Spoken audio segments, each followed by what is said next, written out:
are certainly the cleanest steps on Madison Avenue. That's how Mr. Day wants them kept. Good morning. Morning.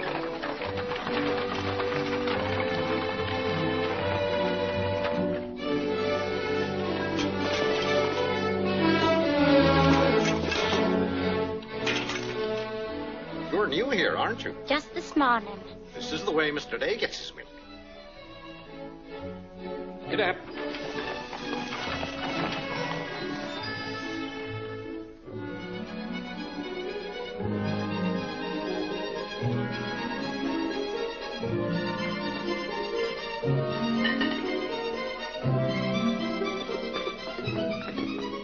Annie, be careful of this dish. You could burn your hands.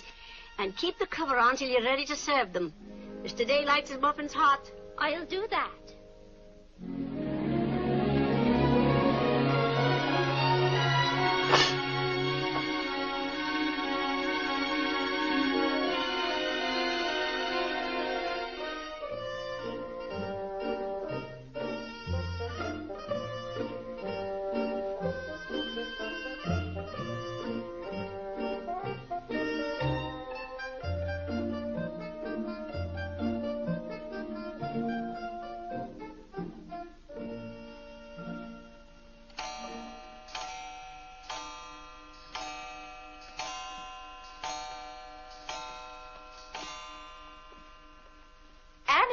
Is the table set for breakfast? Yes, ma'am.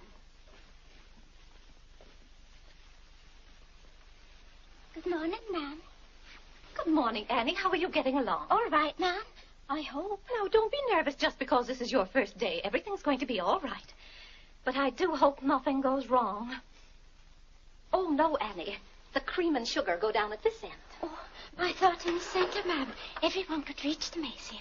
Mr. Day sits here. Oh, excuse me. I didn't know where to place the napkins, ma'am. You can tell by the rings. The boys have their initials. C for Clarence. He sits here. J for John. Here. W for Whitney. He sits over there, next to his father. Yes, ma'am. And the one with the little dog on it is Harlan's, of course. He's the baby. This narrow, plain one is mine. And this is Mr. Day's. It's just like mine, except that it got bent one morning. Oh, and that reminds me, Annie, always have Mr. Day's coffee piping hot. Yes, ma'am. And whenever Mr. Day speaks to you, just say yes, sir. Don't be nervous. You'll get used to him. Yes, ma'am. Oh, that beautiful rubber plant. I'm so glad it came. You mustn't water it every day. Too much moisture makes it very unhappy. Oh, good morning, Mother. I thought you were still upstairs. Good morning, Clarence. Father must be talking to himself. A redhead. Did you sleep well, Mother? Yes, thank you, dear. Golly, I'm hungry.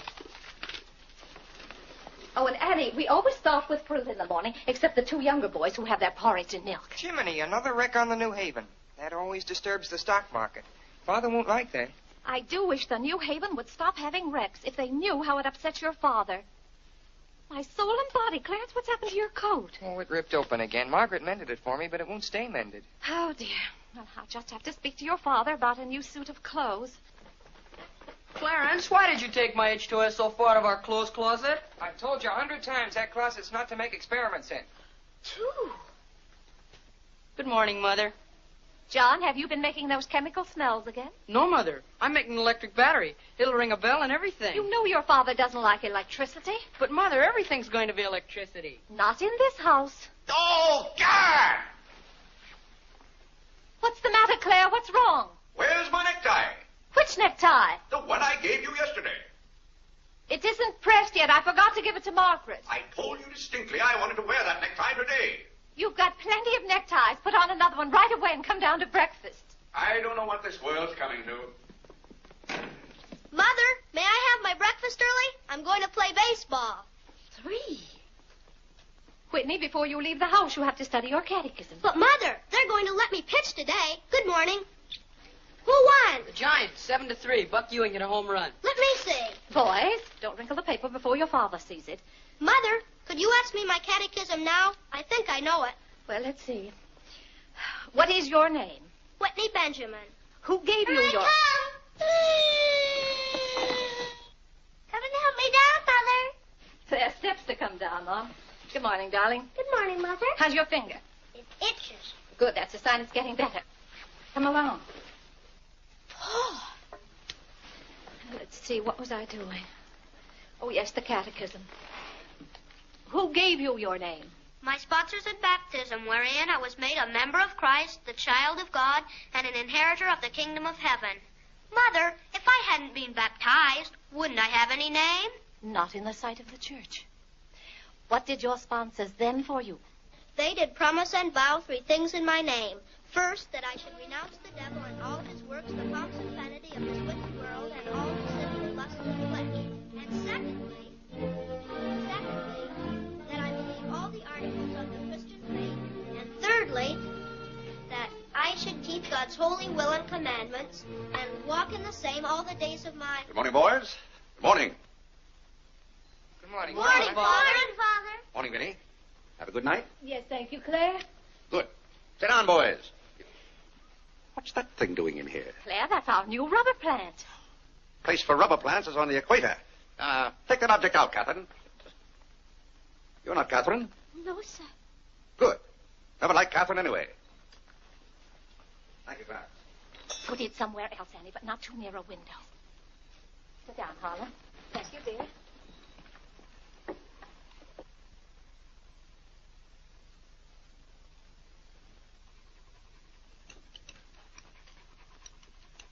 Where did that dog come from? She'll behave, Mother.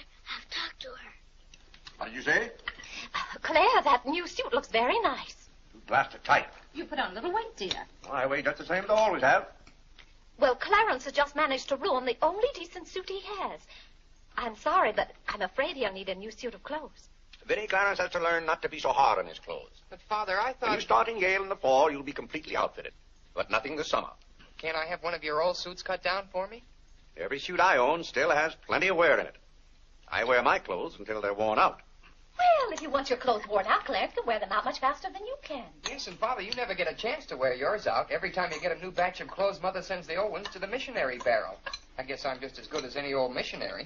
Clarence, before you compare yourself to a missionary, remember the sacrifices they make. Oh, I don't know, Vinny. I think my clothes would look better on Clarence than on some Hottentot. Have that dark sack suit of mine cut down to fit you. Oh, thank you, Father. One of Father's suits. Thank you, sir. In return for that, Clarence, I want you to practice more often on your violin. Whitney, don't eat so fast. Well, Father, I'm going to pitch today. But before I go, I have to study my catechism. What do you bother with that for? Because if he doesn't know his catechism, he can't be confirmed. But Vinny, Whitney's going to pitch today. He can be confirmed any old time. Claire, sometimes it seems to me you don't care whether your children get to heaven or not. Oh, Whitney will get to heaven all right. I'll be there before you are, Whitney. I'll see that you get in. Whitney, when we get to heaven, we'll organize a baseball team of our own. Good. Be just like you to try and run things up there. Well, from all I've heard about heaven, it seems to be a pretty unbusinesslike place. They could probably use a good man like me. What makes you so sure they'll let you into heaven? Well, if they don't, I'll certainly raise a devil of a row. Claire, I do hope you'll behave when you get to heaven. Now, Vinny. Vinny, how many times have I asked you not to engage a maid who doesn't know how to serve properly? Claire, can't you see she's new and doing her best? How can I serve myself when she's holding that platter over my head? Hold it lower, Annie. Yes, ma'am. What became of the one we had yesterday? I don't know why you can't keep a maid. Oh, you don't. Why on earth can't you run your house the way I run my office? All I want is service. What the devil's that noise? It's Annie. Annie? Who's Annie? The maid. I'll take it, Annie. Claire, aren't you ashamed of yourself? What have I done now? You made her cry speaking to her the way you did. I never said a word to her. I was addressing myself to you. I do wish you'd be more careful. It's hard enough to keep a maid, and the uniforms just fit this one.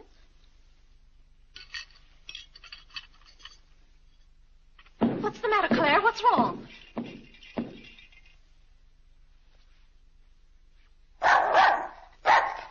What in the name of... you come from? Who do you belong to? She's mine, Father. Her name is Princess. Looks more like a prince to me. What's wanted? Margaret, this bacon's good. Oh, Well, it's good. yes, sir. Harlan, how's that finger? Come here, let me see it. Yes, Father. Ah, yes, that's healing nicely. I guess you'll know the next time that cats don't like to be hugged. It's all right to stroke them, but don't squeeze them. Now go back and finish your oatmeal. I don't like oatmeal. Go on and finish it. It's good for you. But I don't like it. I'll tell you what you like and what you don't like. You're not old enough to know about such things. You've no business not to like oatmeal. It's good. I hate it. That's enough. We won't discuss it. Eat that oatmeal at once.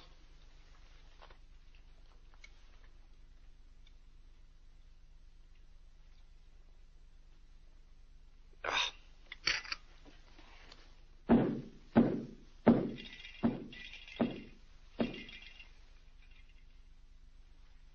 John, that letter's for your mother. I finished my oatmeal, Father. May I be excused? Yes, Whitney, you may go. It's a good game. I will. Whitney? Yes, Mother. My catechism. Never mind this morning, darling. Run along. Thank you, Mother. What's wanted? Margaret, what is this? Coffee, sir. It is not coffee. You couldn't possibly take water and coffee beans and arrive at that. It's slops, that's what it is. Slops. Take it away. I come down to this table every morning hungry. Well, if you're hungry, Claire, why aren't you eating your breakfast? I am. Aunt Judith wants me to come up and visit her. Now, Vinny, I want no more relatives in this house. We are going to live here by ourselves, in peace and comfort. Claire, I was saying Aunt Judith wants me to visit her. Oh. Eat your oatmeal, dear. Now, what on earth is this? Dear friend Day, we are assigning you the exclusive rights to Staten Island for selling the Gem Home Pop-Up of popcorn. I think that's for me, Father. But then why isn't it addressed to Clarence Day, Jr.? Oh, it is. I wouldn't get mixed up in popcorn, Clarence. It's too indigestible. Confound it, another wreck on the New Haven. If you please, ma'am, there's $1 due on a package. It's from Lewis and Congers. Oh, yes, those kitchen knives I ordered. Make a memorandum of that, Vinny. $1, and whatever it was for. Of course, Claire. I must have a record of what is spent running this house. I've never understood what good a record is after the money's gone. There's just $1, Margaret. Vinny, this house must be run on a business basis. Of course, dear. That's what the household accounts are for. Oh, Claire, it's 8:30. You don't want to be late at the office. Plenty of time. Annie, clear the table now. Yes, ma'am, I'll do that. Clarence, John, Yes, Mother? you boys go up and move the small bureau from my room into yours. Who's coming? Cousin Cora, and she's bringing a friend with her, a young girl. A girl? You'll have to help entertain her, Clarence. Oh, Mother, do I have to? Wait till Father finds out we've got visitors. There'll be a rumpus. John, don't criticize your father. He's very hospitable. After he gets used to the idea. I like coffee, I like tea, I like the girls, and the girls like me. Well, I don't like girls, and they don't like me. Oh, God! Go on, boys, go on. What's the matter, Claire? What's wrong? How did that get in this room? Now, Claire, how was the new maid to know? Keep that abomination out of here. All right, I'll take it. Oh, Claire, dear, I'm afraid I'm going to need some more money. You were complaining about the coffee this morning. Well, that nice French drip coffee pot is broken, and you know how it got broken. Yeah, never mind that, Vinny. As I remember, that coffee pot cost $5 and something. I'll give you $6. When you get it, Vinny, enter the exact amount in the ledger. Of course, Claire. We can't go on month after month having the household accounts in such a mess. No. And I thought of a system that will make my bookkeeping perfect. Well, I'm certainly relieved to hear that. All we have to do is open charge accounts everywhere, and the stores will do my bookkeeping for me. Now, wait a minute, Vinny. Then, when the bills come in, you'd know exactly where your money had gone. Yes, I certainly would. Vinny, we get enough bills as it is. Claire, dear, don't you hate those arguments we have every month? I certainly do. Not to have those, I should think, would be worth something to you. Well, I'll open an account at Lewis and Congers and one at McCreary's to start with. Thank you, Claire. We'll see how it works out. Thank you. Oh, The rector's coming to tea today. The rector? Well, I'm glad you warned me. I'll go to the club. Don't expect me home until dinner time. Claire, dear, I do wish you'd take a little more interest in the church. Getting me into heaven is your business, Vinny. If there's anything wrong with my ticket when I get there, you can fix it up. Everybody loves you so much, I'm sure God must, too. I'll do my best, Claire. It wouldn't be heaven without you.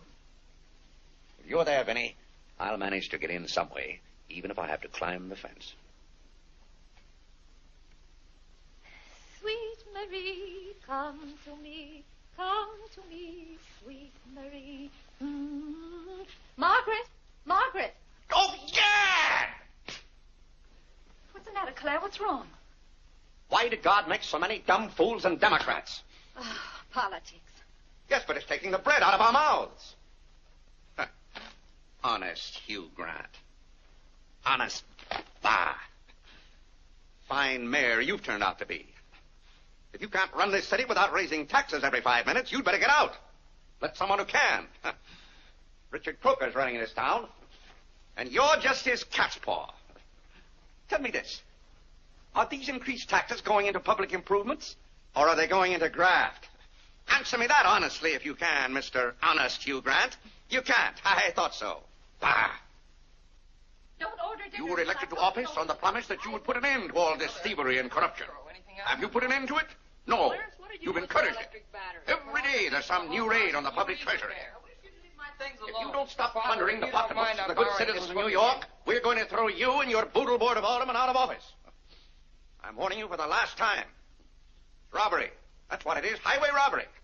Annie. If you think we're going to submit to this... Take this fresh cup of coffee into Mr. Day. Tell you, sir. But Mr. Day's got a Real estate owners visitor. of New York City are not going to tolerate these conditions any Nonsense. longer. Run along in now. We pay you a good round sum to watch after our interests, and all we get is inefficiency. I know you're an nincompoop, and I strongly suspect you of being a scalawag. You're not going to escape your legal responsibilities. Legal responsibilities? By gad, I mean criminal responsibilities. Don't think for 1 minute we're going to let you escape. We're going to throw you into jail.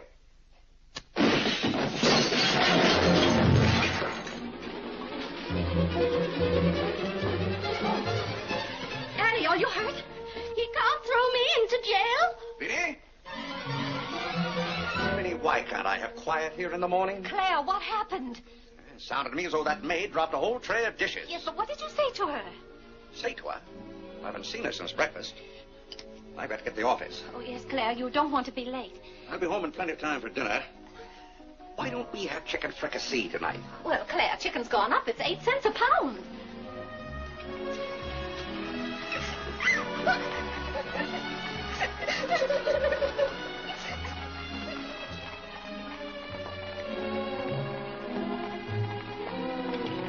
Where the devil's she going, dressed up like that? Claire, you've done it again. How could you? Could I what? Can't you see she's leaving? Dear, I've no time to engage a new maid. We'll have to have dinner out. Dinner out? Nonsense. I'll engage a new maid myself. Claire, you can't. She has to fit the uniforms. I'll have one here in an hour. Goodbye, dear. Bye, Claire. Good morning, Mr. Day. On your way to the office? Yes, Terence. Good morning. Mrs. Day? Good morning, Mr. Day. James.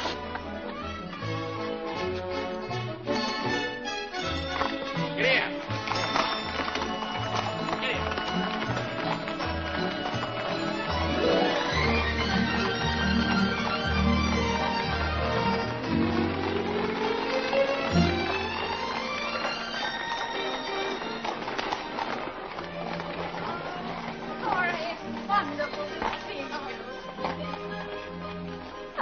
I declare you're getting younger and prettier every year. Oh, this is Mary Skinner. Aunt Skinner's daughter. My goodness, I never would have known you.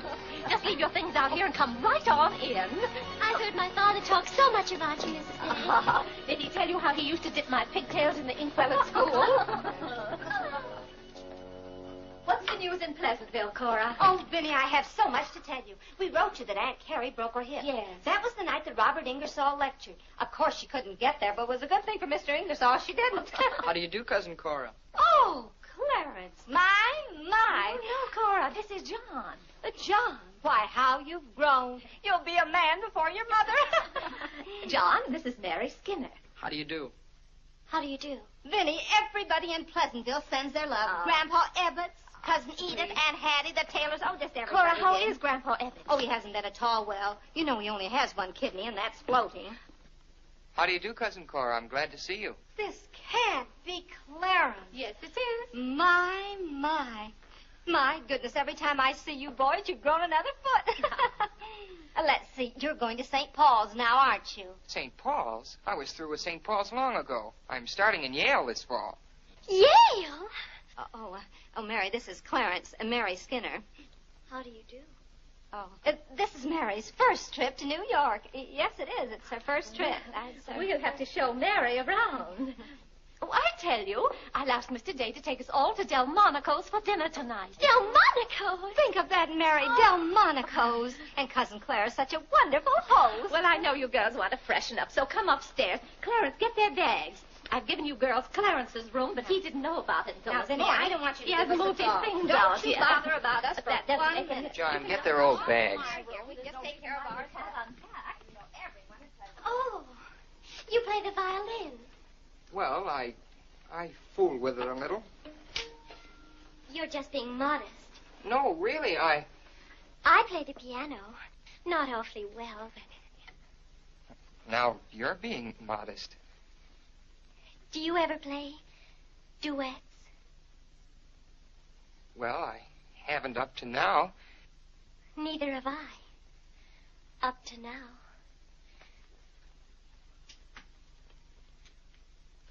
Cora didn't tell me about you. I never met a Yale man before.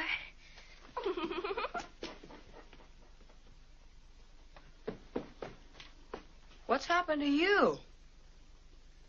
Nothing. I feel fine.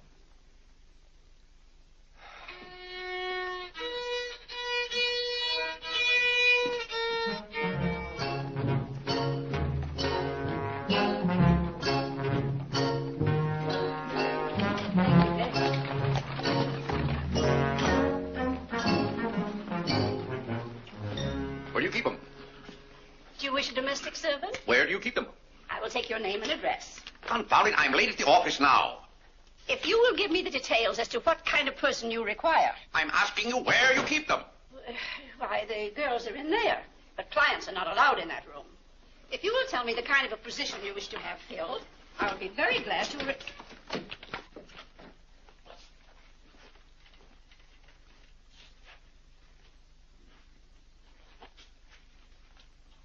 You stand up, please. Sir, this is quite against the rules. I must know what you want the girl for. I'll take that one. What's your name? Hilda, sir. Hilda, you go right over to 420 Madison Avenue. I will, sir. That's all, thank you. Sir, before I can let any girl go from this establishment, I must know the character of the home in which she will be employed. Madam, I am the character of my home. My duty toward my neighbor is to love him as myself and to do unto all men as They should do unto me. they should do unto me. He really knows it. Well, he's done very well for so young a boy. May I go now? Yes, darling. Thank you, Dr. Lloyd. Not at all. Come on, Harlan. Wait for me. Ah, you and Mr. Day must be very proud of your children. I was hoping I'd find Mr. Day at home this afternoon. Well, he's usually home from the office by this time. Perhaps he's gone for a gallop in the park. It's such a fine day. He's very fond of horseback riding, I believe. Oh, yes. Tell me, has he ever been thrown from a horse? Oh, no horse would throw Mr. Day. I just thought he might have had some accident. I notice he never kneels in church. Oh, that's no accident. But I don't want you to think he doesn't pray. He does. Why, sometimes you can hear him all over the house. But he never kneels. Ah, perhaps that's Mr. Day now.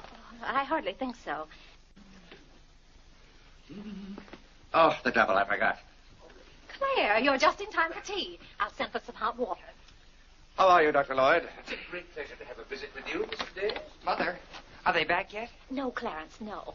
Except for a brief glimpse on the Sabbath, I don't see much of you. Well, Claire, did you have a busy day at the office? Devilishly busy. Claire. A very busy day.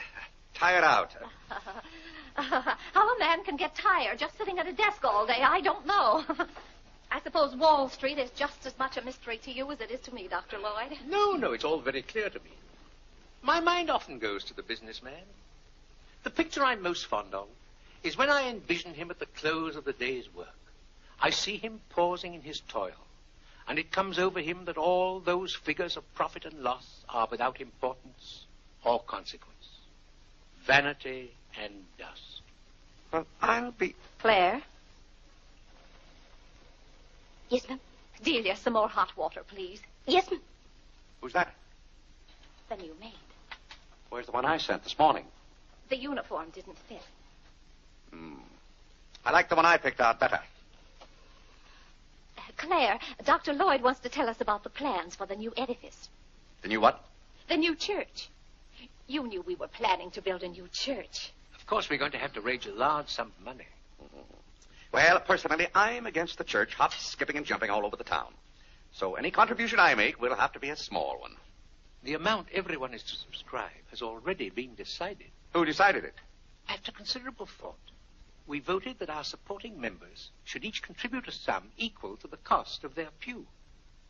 I paid $5,000 for my pew. Yes, Claire, that makes our contribution $5,000. That's robbery. Do you know what that pew was worth today? $3,000. That's what the last one sold for. I've taken a dead loss of $2,000 on that pew already. Frank Baggs sold me that pew when the market was at its peak. He knew when to get out. And I'm warning you, Vinny, if the market ever goes up, I'm going to unload that pew. Clarence Day, how can you speak of the temple of the Lord as though it was something to be bought and sold on Wall Street? Now, Mrs. Day, your husband is a practical man. We've had to be practical about the new church. We have all the facts and figures. Oh? What's the property worth where we are now? Oh, let's see. Is it $40,000? I know the figure has a 4 in it. What's the new piece of property going to cost you? I think the figure I heard mentioned was $85,000. Or was it $185,000? Dr. Lloyd, you preach that someday we'll all have to answer to God. We shall indeed. Well, I hope God doesn't ask you any questions with figures in them. Mrs. Day is in the living room. Thank you. It's Cousin Cora. She's passing through town. Oh. Well. Oh, hello. Hello. Hello. Thank you for helping me. Come, Mary. Oh, Vinny, what a day. We've been in every shop in town. Why, Cousin Claire. Cora! My.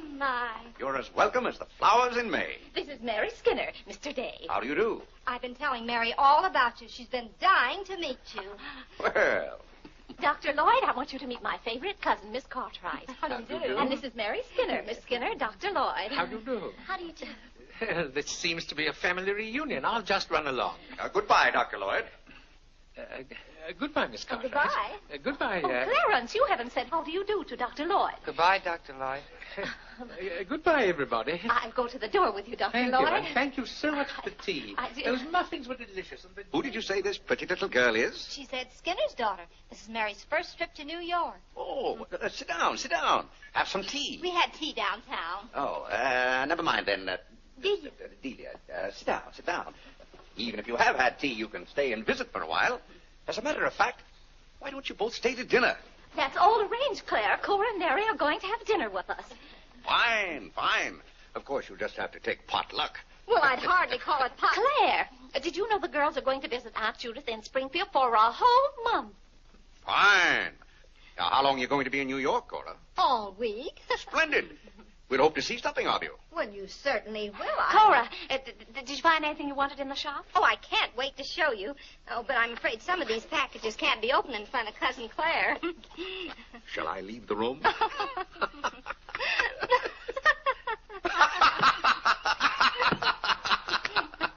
Oh, Clarence, would you take the package in the hall up to our room, or should I say your room. Wasn't it nice of Clarence to give up his room to us for a whole week? Cora, come on, I just can't wait to see what's in those packages. Well, we'll be back soon. Vinny, I wish to speak to you before you go upstairs. I'll be down in just a minute, Claire. I wish to speak to you now. I'll be up in just a minute, Cora. It's all right, Vinny. Come along, Mary. Are those two women encamped in our house? Now, Claire. Answer me, Vinny. Now, Claire, you know... Answer me! Just a minute. Clarence.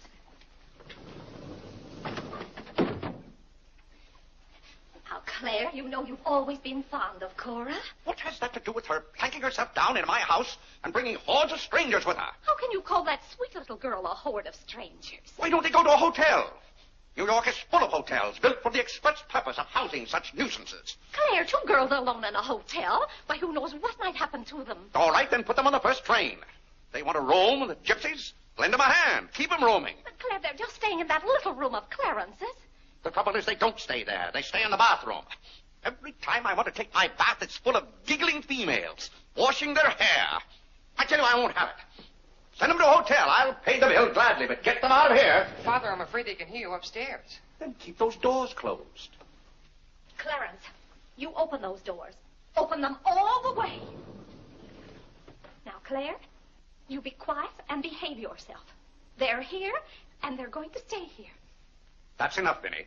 I want no more of this argument.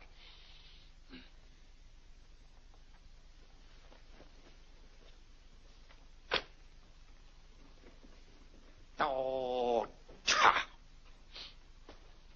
what I don't understand is why this swarm of locusts always descends on us without any warning. Oh, thunder.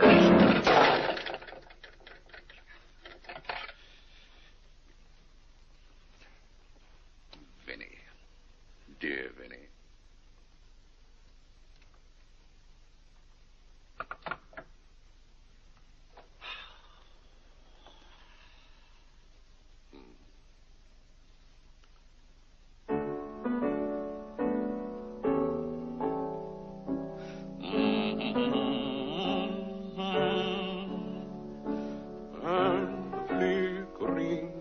Shadows softly come and go. Oh, my heart, be merry. Father, may I go along with the rest of you to Delmonico's? What's that, Delmonico's? You're taking Mother, Cousin Cora, and Miss Skinner to Delmonico's for dinner tonight. Oh, Dad! I won't have it. I won't have it. I will not have my life arranged for me. I bought this house for my own comfort. I will not submit myself to this indignity. Now, Claire, what's the matter? I won't stand it. By heaven, I won't stand it. Clarence. Do I understand that I am not permitted to have dinner in my own home? Oh, Claire, a little change will do you good. I have a home to have dinner in, and any time I can't have dinner at home, this house is for sale. Well, Claire, you can't have dinner here tonight because it isn't ordered. And besides, Cora and Mary want to see something of New York. Well, that's no affair of mine. I am not a guide to Chinatown and the Bowery. Oh, Mr. Day, I just love your house. I could live here forever.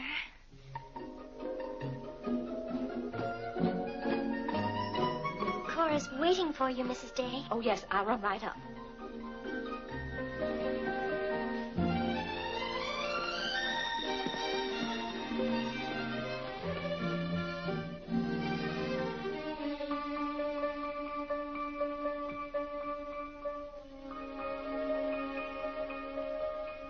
I'm glad you like our house, Miss Skinner. I like it very much, Mr. Day. Praise from a stranger is approbation indeed. At home, our living room is green. I like green. I like green, too. Red's my favorite color. It's an interesting thing about colors. Red's a nice color in a house, too, but outside, too much red would be bad. I mean, for instance, if all the trees and the grass were red. Outside, green's the best color. That's right. I never thought of it that way. But when you do think of it, it's quite a thought. I bet you make your mark at Yale. Oh. My mother wants me to go to college.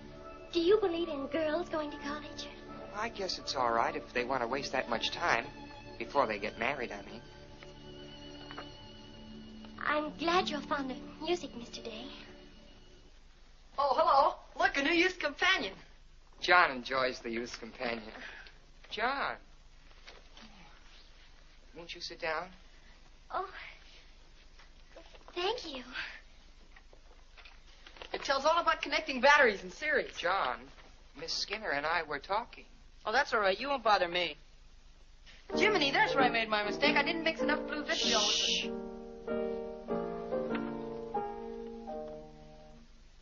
Oh, don't stop. Can you play that? I'm afraid not. Can you play Sweet Genevieve? That's my favorite. Not without my music. Hymns are nice, don't you think? I like this one.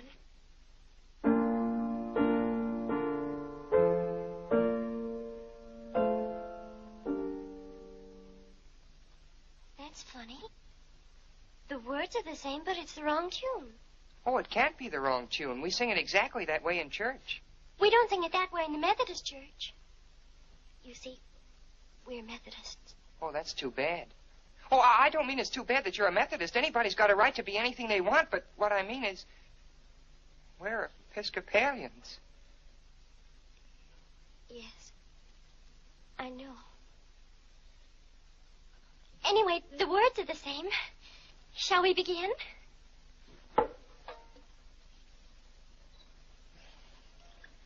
Now.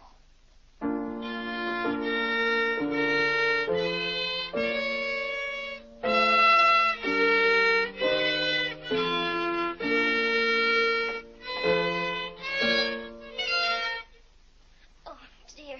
Well, what's wrong? Shall we try again?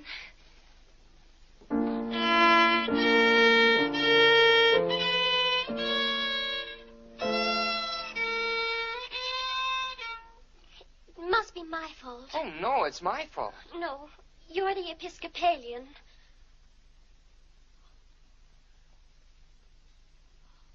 I just remembered something. My father was an Episcopalian. He was baptized an Episcopalian. He was an Episcopalian right up to the time he married my mother. She was the Methodist. Oh. Oh, well, let's try it again then.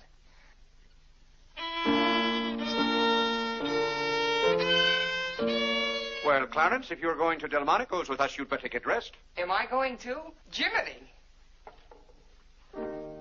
Thank you, Father. Be ready in just a minute, Mother.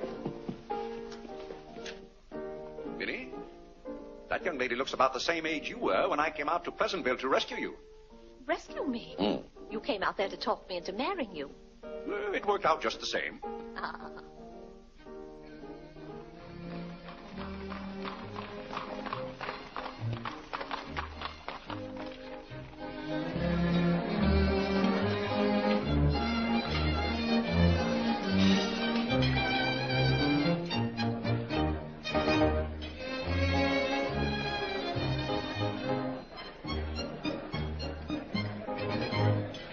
L'addition, François. Oui, monsieur, tout de suite. Louis, l'addition pour monsieur Day. Oui, monsieur. Alors, vite, vite, tout de suite. Alors, vite, vite, tout de suite. Cette sauce diable était délicieuse. Merci, monsieur. Je suis content que monsieur soit satisfait. Merci, monsieur. Bon. French? Oui. No cooking like the French. Claire, it was so nice of you to invite Cora and Mary here their first night. It's been a pleasure. Mr. Day, have you always been an Episcopalian? I've always gone to the Episcopal Church, yes. But you weren't baptized a Methodist or anything, were you? You were baptized an Episcopalian? Come to think of it, I don't believe I was ever baptized at all. Claire, that's not very funny, joking about a subject like that. I'm not joking. I remember now, I never was baptized. Claire, that's ridiculous. Everybody's baptized. What? I'm not. No one would keep a little baby from being baptized. You know, father or mother, rethink us, both of them. They felt their children should decide those things for themselves. But, Claire...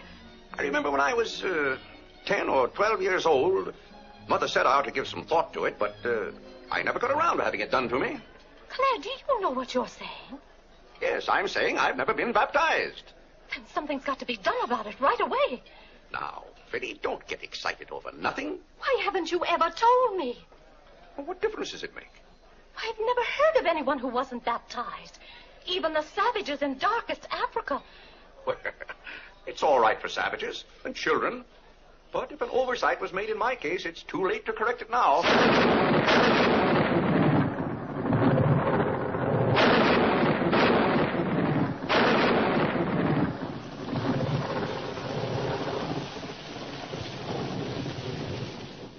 What if you're not baptized? You're not a Christian. Why, confound it, of course I'm a Christian. A mighty good Christian, too. A lot better Christian than those psalm singers in church. But you can't be if you won't be baptized. I won't be baptized, and I will be a Christian. I'll be a Christian in my own way. Claire, don't you want to meet us all in heaven? Of course. And I'm going to. But you can't go to heaven if you're not baptized. Ah, that's a lot of falderall. Clarence Day, don't you blaspheme like that. You're coming to church with me before you go to the office in the morning and be baptized then and there. Vinny, don't be ridiculous. If you think I'm going to stand there and let Dr. Lloyd splash water on me at my age, you're mistaken. No, I'm sleepy. Good night, Vinny.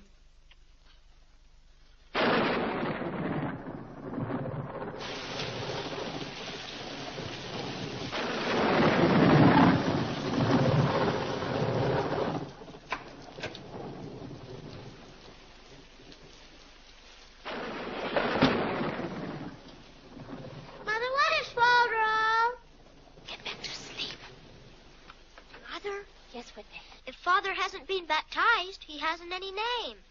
In the sight of the church, he hasn't any name. That's right. Maybe we're not even married.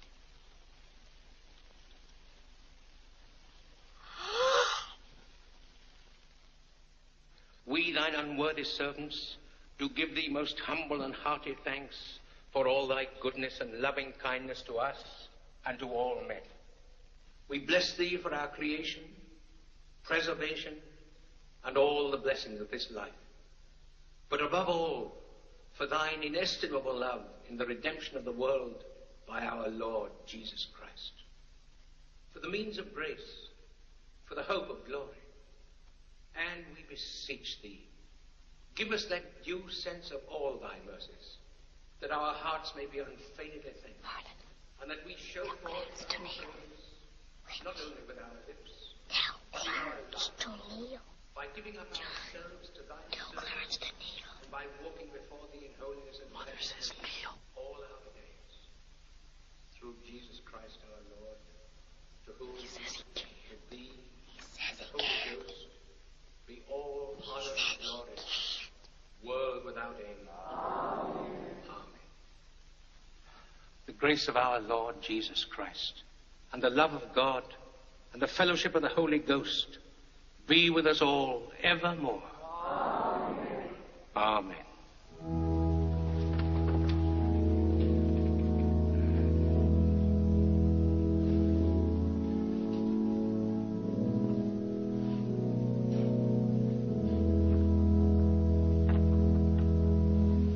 And so, my friends, what comfort and security it gives us when we have reached the age of understanding, to know that the rite of baptism has not been neglected in our infancy or youth.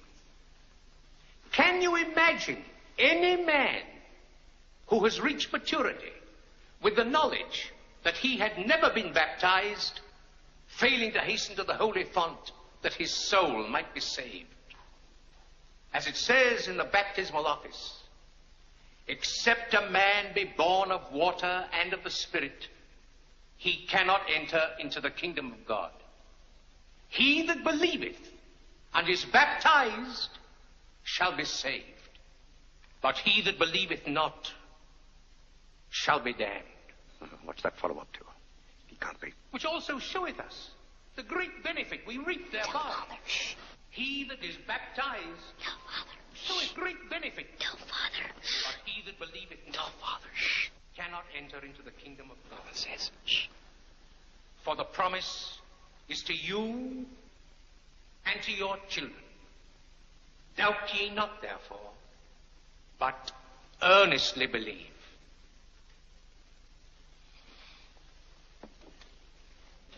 In the name of the Father, and of the Son, and of the Holy Ghost. Amen. Amen.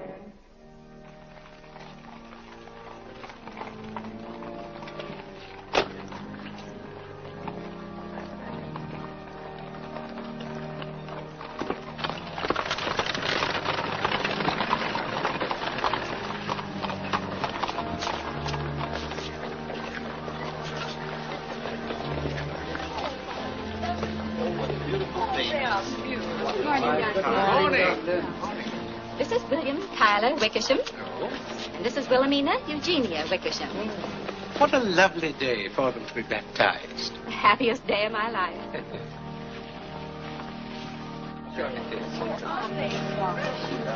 Lovely, sir. Thank you, Melinda.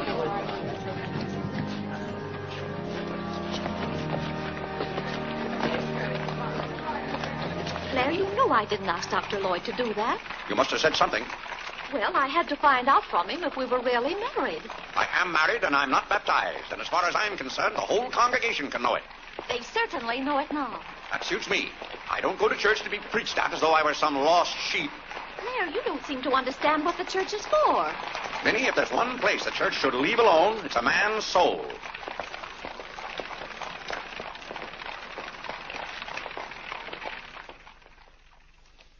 Well, he's going to be baptized, Cora. You mark my word. I just couldn't go to heaven without Claire. Why, I get lonesome for him even when I go to Ohio. It's awfully hard on a woman to love a man like Claire so much. Oh, men are so aggravating. They take everything for granted. They certainly do. You know, I don't believe Claire's come right out and told me he loves me since we've been married. Of course, I know he does because I keep reminding him of it. You have to keep reminding them, Cora. Minnie, the table isn't set for dinner yet. I'll be back in a minute, Cora. We're having it after Cora and Mary go to the train. Their cab's coming at 1 o'clock. Cab? The horse cars go right past the door. But, Claire, they have those heavy bags. Cabs are a waste of money. Well, if dinner's going to be delayed, I'll work on this month's bills. Where are they? Now, Claire, it isn't fair to go over the household accounts when you're hungry. Vinny, where are those bills? They're in the library on your desk. I didn't know dinner was going to be late. No one ever tells me anything in this house. Back home I ride all the time. I love horses. The horse is my favorite animal. Well, goodness, where have you two been? Clarence wanted to show me his grandfather's house. You'll have to hurry and finish your packing. It won't take me long. Can I help you pack? Clarence! Clarence? Why did you kneel in church today? I just couldn't. If it's because your father doesn't kneel, you must remember he wasn't brought up to kneel in church. But you were. Has it anything to do with Mary? I know she's a Methodist. Oh, no, Mother. Methodists kneel. Mary told me. They don't get up and down so much, but they stay down longer. Clarence, you want to kneel, don't you? Oh, yes, I wanted to kneel today. I tried. You saw me try, but I just couldn't. Is that suit of your father's too tight for you? No, it's not too tight. Well, what is it?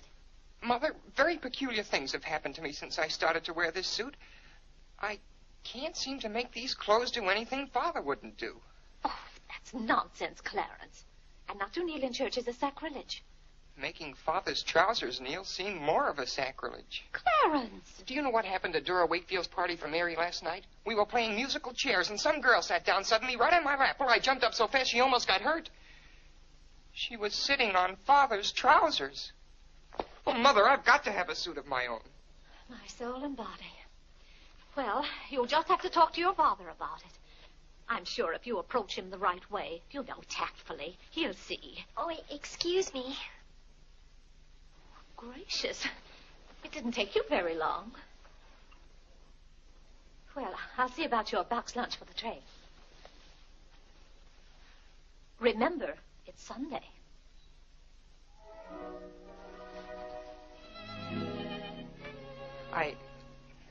I was hoping we could have a few minutes together before you left. Cora had so much to do, I wanted to get out of her way. Well, didn't you want to see me? I did want to tell you how much I've enjoyed our friendship. Oh, hello. Mother told us to sit in the living room till dinner's ready. Not on the best sofa. Hello. Have you ever been out on our porch? Oh, yes. Well, let me show it to you. It's awfully hard to grow up in a family with children. My, I've never known a week to pass so quickly. Why, Yes? Yes? You're going to write me when you get to Springfield, aren't you? Of course. If you write me first. But you'll have something to write about, your trip and Aunt Judith and how things are in Springfield. You write me as soon as you get there. Maybe I'll be too busy. Maybe I won't have time. Well, you find the time. Let's not have any nonsense about that. You'll write me first and you'll do it right away the first day. How do you know I'll take orders from you? I'll show you. Give me your hand. Why should I? Give me your hand, confound it. What do you want with my hand? I just wanted it. What are you thinking about? I was just thinking. About what? I was hoping you'd write me first, because that would mean you liked me. Well, what's my writing first got to do with liking you? You do like me then. Of course I do. I like you better than any girl I ever met. But you don't like me well enough to write first. Well, I don't see how one thing's got anything to do with the other. But a girl can't write first because she's a girl. Well, that's nonsense. If a girl has something to write about and a fellow hasn't, there's no reason why she shouldn't write first. You know, the first few days I was here, you'd do anything for me. And then you changed. You used to be a lot of fun. Then all of a sudden you turned into an old sober sides. Why, you even dressed like an old sober sides. What's the matter? I just happened to remember something. What? Oh, I know. It's because this is the last time we'll be together. Mary, please. But, Clarence, we'll see each other in a month when I come back. Oh, Clarence, please write me first, because that'll show me how much you like me. Please. I'll show you how much I like you. Get up, get up! Oh, Mary, don't do that. Please don't do that.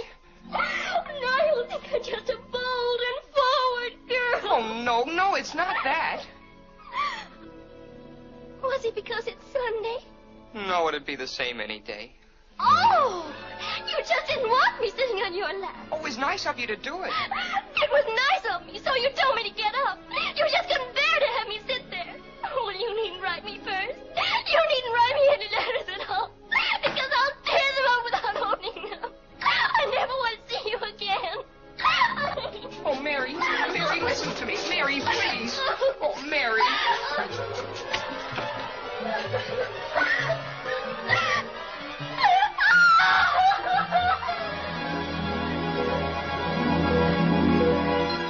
Clarence!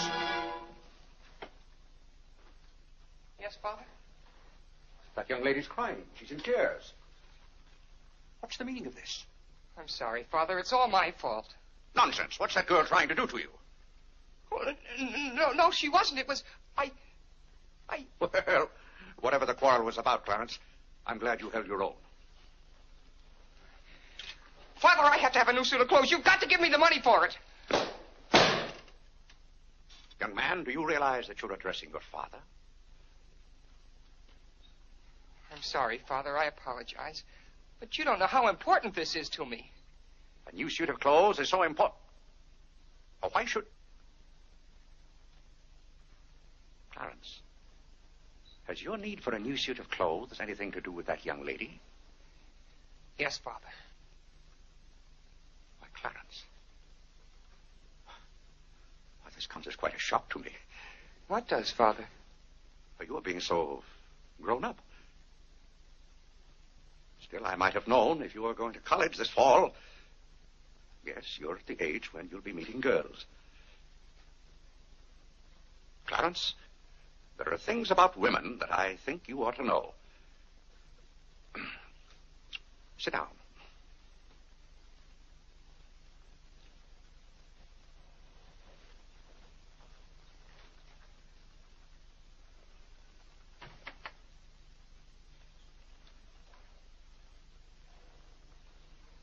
Yes, I think it's better for you to hear this from me than to have to learn it for yourself. Clarence, women aren't the angels that you think they are. Well, now, first let me explain this to you. You see, Clarence, we men have to run this world, and it's not an easy job. It takes work, and it takes thinking. A man has to reason things out. Now, you take a woman. A woman thinks... No, I'm wrong right there. A woman doesn't think at all. She gets stirred up. And she gets stirred up over the most confounded things. Now, I love my wife just as much as any man, but that doesn't mean that I should stand for a lot of falderall. By gad, I won't stand for it. Stand for what, Father? That's the one thing I shall not submit myself to. Clarence, if a man thinks a certain thing is wrong, he shouldn't do it. If he thinks it's right, he should do it. Now, that has nothing to do with whether he loves his wife or not. Who says it has, Father? They do. Who, sir? Women. They get stirred up. And then they try to get you stirred up, too. But don't you let them do it, Clarence. Don't you let them do it. Now, if you can keep reason and logic in the argument, a man can hold his own, of course. But if they can switch you, pretty soon the argument's about whether you love them or not. I swear I don't know how they do it. But don't you let them, Clarence. Don't you let them. I see what you mean so far, Father. If you don't watch yourself, love can make you do a lot of things you don't want to do. Exactly. But if you do watch out and know just how to handle women, then you'll be all right. All a man has to do is be firm. You know how sometimes I have to be firm with your mother. Yes, but Father, what can you do when they cry? Well, that's quite a question. You just have to make them understand that what you're doing is for their good. I see. Now, Clarence, you know all about women.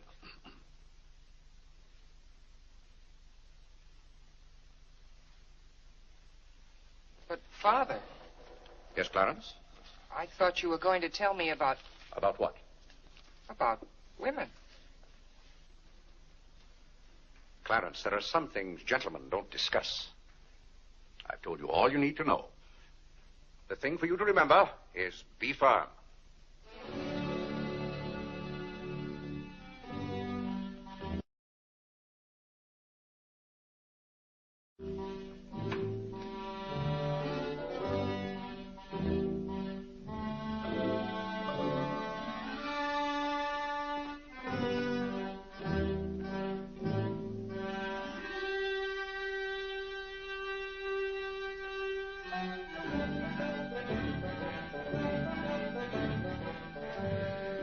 Mary, when you get to Springfield, the very first thing you...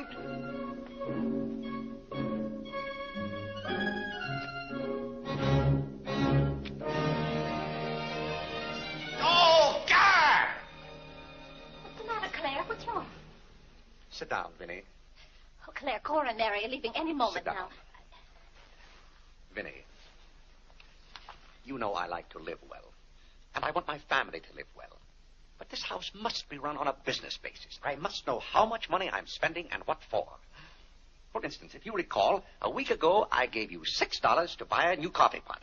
Yes, because you broke the old one. You threw it right on the floor. I'm not talking about that. Now, I find here It among was my... a pity to break that nice coffee pot, Claire. It was imported from France, and that little shop has stopped selling them. But what has that They to... said the tariff wouldn't let them, and that's your fault because you're always voting to raise the tariff. The tariff protects America against cheap foreign labor. Now, this bill... The tariff does nothing but put up the prices, and that's hard on everybody, especially the farmer. Vinny, I wish to heaven you wouldn't talk about matters you don't know anything about. I do, too, know about them. Miss Gulick says that every intelligent woman should have some opinion Who, about... may I ask, is Miss Gulick? She's the current events woman I told you about, and the tickets are $1 every Tuesday. Do you mean to tell me that a pack of idle-minded females pay $1 apiece to hear another female gabble about the events of the day? Listen to me if you want to know anything about the events of the day. But you get so excited, Claire. And besides, Miss Gulick says that our president, whom you're always belittling, prays to God for guidance. Vinny, what happened to that $6? What $6? I gave you $6 to buy a new coffee pot. Now, now I find that you apparently got one at Lewis and Congress and charged it. Here's their bill. One coffee pot, $5. So you owe me $1, and you can hand it right over. I'll do nothing of the kind. What did you do with that $6? Well, Claire, I can't tell you now, dear. Why didn't you ask me at the time? I give up. Wait a minute. I spent $4.50 for that new umbrella. Now we're getting somewhere. One umbrella, $4.50. And that must have been the week I paid Mrs. Tobin for 2 extra days washing. Mrs. Tobin. That's $2 more. $2. That makes $6.50, and that's another 50 cents you owe me. I don't owe you anything. What you owe me is an explanation of where my money's gone. I do the best I can to keep down expenses. You know yourself, Cousin Phoebe spends twice as much as we do. Don't talk to me about your cousin Phoebe. You talk about your own relatives enough. That's not fair, Vinny. When I talk about my relatives, I criticize them. I can't even speak of Cousin Phoebe. You can speak about all you want to. But I won't have Cousin Phoebe or anyone else dictating to me how to run my house. I didn't say a word about her dictating. Claire, you know she isn't that. You said... Well, I don't know what you said now. You never stick to the point. Now, we're going over this account book, item by item. I find here a bill for $38. I don't know what you expect of me. I tire myself out chasing up and down those stairs all day long, trying to look after your comfort, to bring up our children. I do the mending and the marketing. Now you want me to be an expert bookkeeper, too.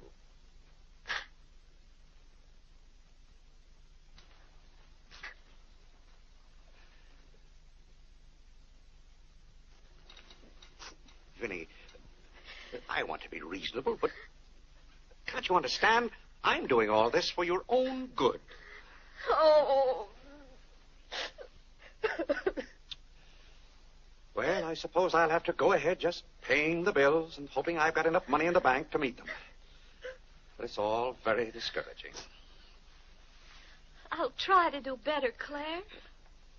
Well, that's all I'm asking.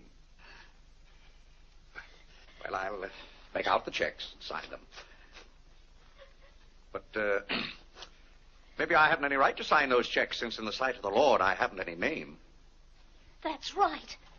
Claire, to make those checks good, you'll have to be baptized right away. Vinny, the bank doesn't care whether I've been baptized or not. Well, I care. And no matter what Dr. Lloyd said, I'm not sure we're really married. Vinny, we have 4 children. If we're not married now, we never will be. Claire, Dr. Lloyd said this morning. Well, that's all, Vinny. Hadn't you better go tell Whitney to watch for the cab? Not before you give me that $1.50. What $1.50? The $1.50 you owe me. I don't owe you any $1.50. I gave you money to buy a coffee pot for me, and somehow it turned into an umbrella for you. Why, Clarence Day, what kind of man are you?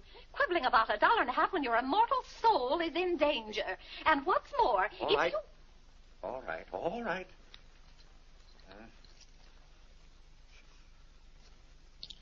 Thank you, Claire. Now the accounts are all straight again.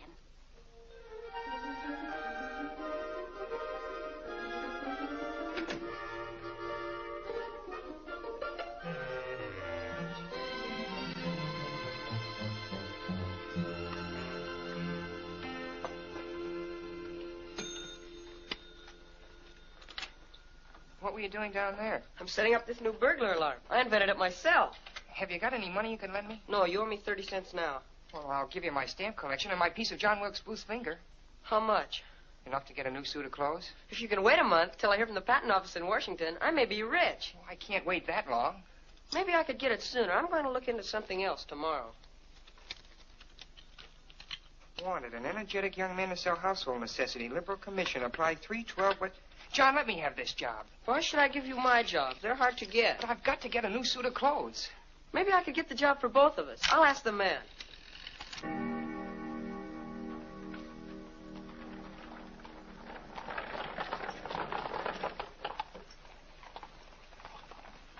The cab's here, Father. Oh, thank you, Whitney. Vinny, Cora, the cab's here. John, go up and get their bags. Yes, sir. Here's the lunch for the train, sir. Take it out to the cab. Who's that one? It's Ellen. Delia left yesterday. I don't know where your mother finds them. Now, Vinny, don't you let Clara worry about us. We have plenty of time. Take the bags right on out, John. Yes, sir. Well, goodbye, Clarence. It was so nice to see Goodbye, you again. Cousin Cora. Goodbye, Whitney. Now, you be a good boy. Goodbye, Cousin Cora. Goodbye, Harlan. Goodbye. Keep out of mischief. Come along, everybody. Don't keep the cab waiting. Cabs cost money. If there's one thing Mr. Day can't stand, it's to keep a cab waiting. Any waiting to do, there's a waiting room at the Grand Central Depot just for that. Mary, aren't you even going to shake hands with me? I don't think I'd better. You may remember that when I get too close to you, you feel contaminated. Mary, you're going to write to me, aren't you? Are you going to write first? No, Mary. There are times when a man must be firm. Mary, Mother says you better hurry out before Father starts yelling. It's Sunday. Goodbye, John. I'm very happy to have made your acquaintance. Thank you. May I help you? No, thank you. Take care of yourself. Goodbye, Mr. Day. Goodbye, Mary. Goodbye, Mrs. Day. I've had a wonderful Goodbye, time. Mary. Bye-bye. Goodbye. Goodbye, Cousin Claire. Goodbye, Cora. Goodbye, Cora.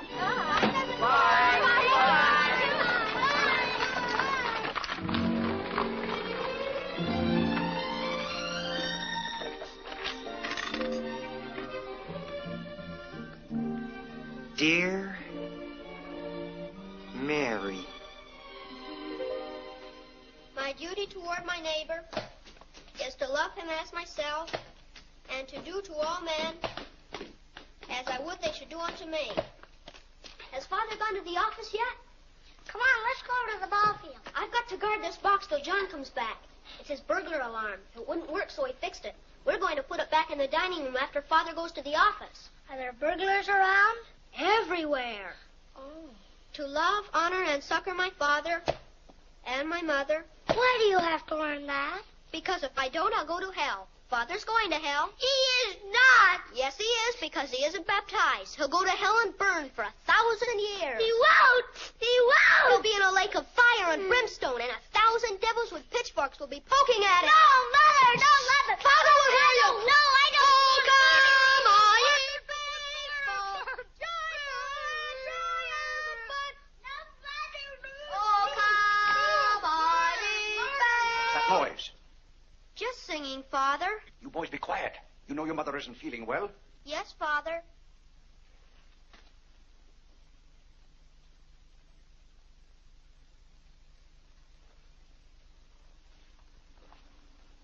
What did your mother say?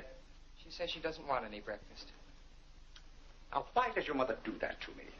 She knows it just upsets my day when she doesn't come down to breakfast. A special delivery, sir. Thank you. Thank you. Where's John this morning? Well, John had his breakfast early, Father, and went out to see about something. See about what? Well, John and I thought we'd work this summer and earn some money. Good. Work never hurt anyone. It's good for them. But if you're going to work, work hard. King Solomon had the right idea about work. Whatever thy hand findeth to do, Solomon said, do thy doggonedest. Well, I don't understand this at all. Here's a letter from some woman I never even heard of. Oh, Father. Oh, gad! What is it, Father? This woman claims that she sat on my lap and that I didn't like it. Huh. What's that word? Oh, that one down there. It looks like curiosity. Oh. I only opened your letter as a matter of curiosity. Yes, go on. Why, this gets worse and worse. It just turns into a lot of sentimental, lovey-dovey mush. Cha! If this is someone's idea of a practical joke. What's the matter, Claire? What's wrong? Nothing wrong. Just a fool letter. How are you feeling, Vinny? I thought you needed me. If you don't, I'll go back to bed. Oh, no. Come sit down and get some food in you. Do you good. Build up your strength. Yeah, here, sit down. Here, what's this one's name? Nora. Nora, get Mrs. Day some bacon and eggs. No, Nora. Bring me a cup of tea up to my room. Yes, ma'am. Oh, Vinny, it's just weak to give in to an ailment. I notice when you have a headache, you yell and groan and swear enough. Well, that's to prove to the headache that I'm stronger than it is. I think I've caught some kind of germ. Some of my friends have had to send for the doctor. The doctor? Oh, poppycock. But Claire, dear, when people are ill, you have to do something. Certainly I have to do something. Cheer them up. That's the way to cure them. How would you go about cheering them up? I? Oh, I'd tell them, bah.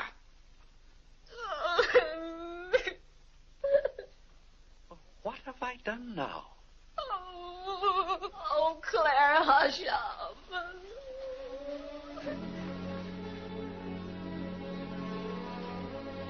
Hey, I didn't mean to upset you.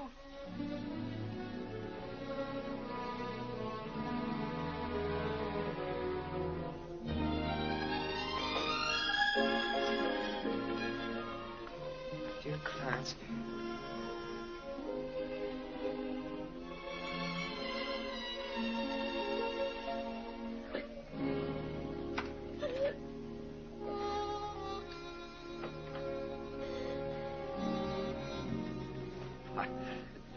I was just trying to help you. You know, when you take your bed, I have a confounded lonely time around here. So when I see you getting it into your head that you're not feeling well, I want to do something about it. But just because some of your friends have given into this, no reason why you should imagine you're ill. Claire, stop. Get out of this house and go to your office.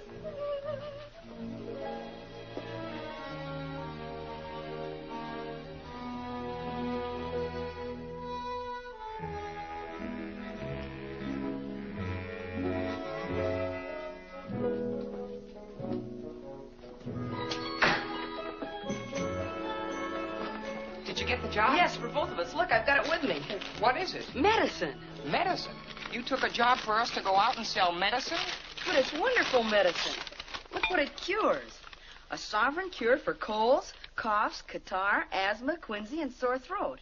Poor digestion, summer complaint, colic, dyspepsia, heartburn, and shortness of breath.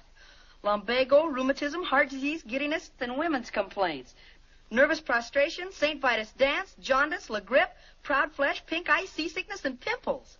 It's made from a secret formula known only to Dr. Bartlett.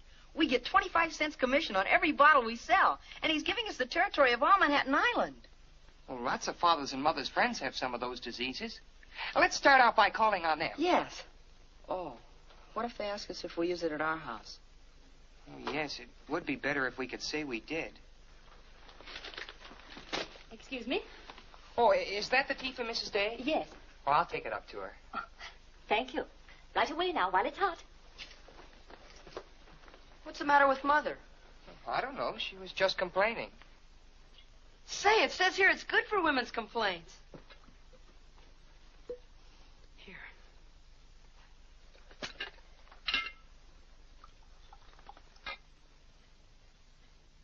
Yes, sir. Chesapeake and Ohio and 8. New York Central, 3/4. I'd like to see Mr. Day about those Morris and Essex bonds. The day is very busy this morning. You'll have to wait.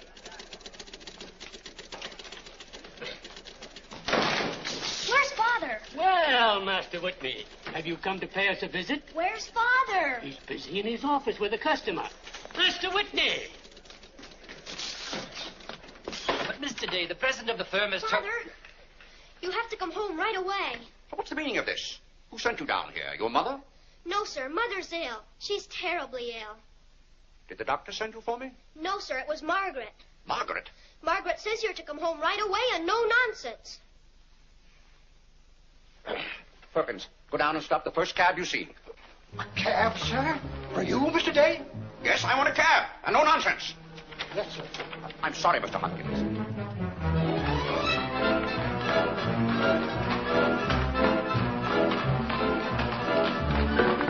Confound you, can't you go any faster?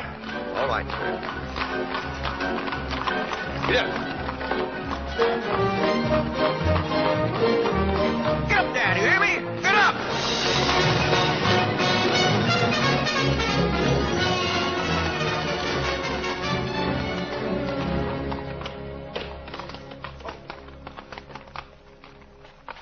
Oh, Doctor, how is Mrs. Day? She's a pretty sick woman. Oh, what's wrong with her? Well, do you know or don't you? What did Mrs. Day have for breakfast this morning? Not a thing. I tried to get her to eat something, and she wouldn't. I can't understand it. Understand what? These violent attacks of nausea. It's almost as though she were poisoned. Poisoned? Let me take your cab. I'll try not to be gone more than 10 or 15 minutes. And, Mr. Day, you're not to go into a room. You'd better get her well. Right away, or you'll hear from me. Turn west on 47th Street. Yes, yes.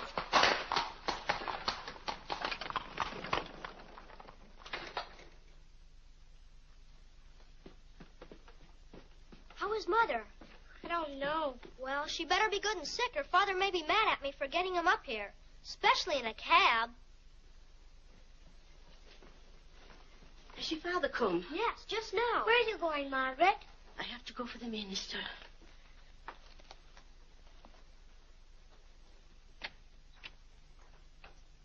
I guess the minister's coming to baptize Father, so I won't have to go to hell. You can't be baptized in a house. You've got to have water. We have lots of water. Not the right kind.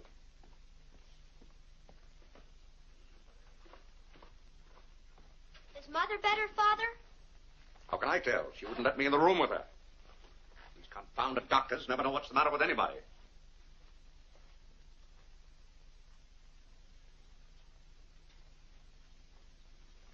Father, Yes? Mother's going to get well, isn't she? Of course she's going to get well. Father, may we come in? It's lonesome without Mother. Yes, it is Harlan. It's lonesome. Come in, boys.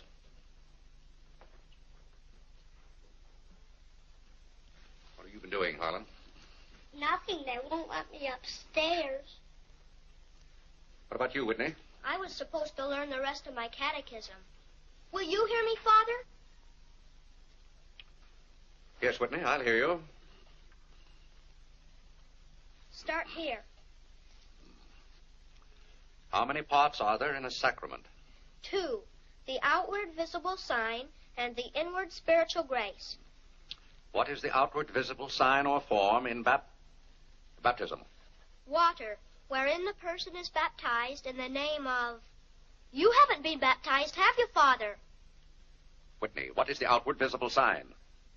Water, wherein the person... You don't know it well enough, Whitney. You'd better go and study it some more. Do you want me to read to you, Harlan? Father, are they going to put you into hell? Whitney, take Harlan with you.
What's the world coming to?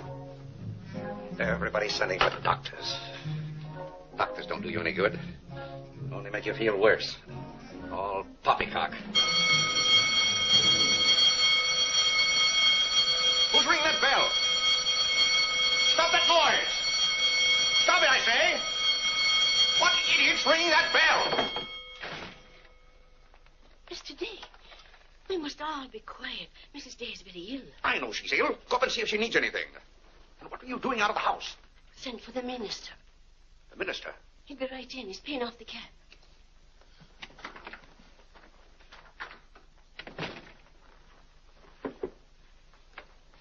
I was deeply shocked to learn the serious nature of Mrs. Day's illness. Will you take me up to her? She's resting now. She can't be disturbed. The doctor will be back in a minute. Mrs. Day has been a tower of strength in the parish. Everyone liked her so much. Yes, she was a fine woman. I wish to heaven you wouldn't talk about Mrs. Day as if she were dead.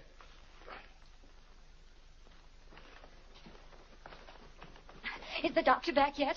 No. Does she need him? Well, she's kind of restless. She's talking in her sleep and twisting and turning.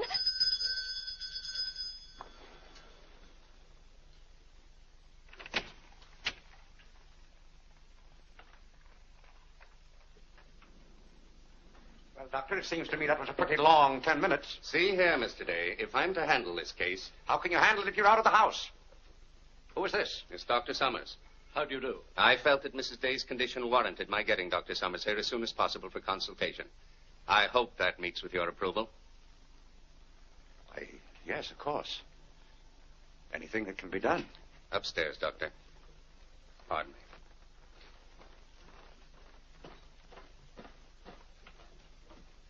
Mrs. Day is in good hands now, Mr. Day.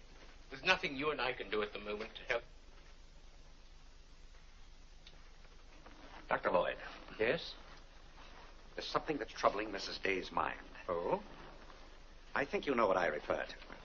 Yes. You mean the fact that you've never been baptized? Yes, I gathered that you knew about it from your sermon last Sunday. But let's not get angry. I think something had better be done about it. Yes, Mr. Day? When the doctors get through up there, I want you to talk to Mrs. Day. I want you to tell her something. Why, I'd be glad to. You're just the man to do it. She shouldn't be upset about this. I want you to tell her that my being baptized would just be a lot of confounded nonsense. But, Mr. Day... No, she'd take your word on a thing like that. And we both must do everything we can to help her now.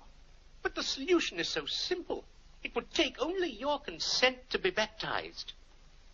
That's out of the question. And I'm surprised that a grown man like you would suggest such a thing.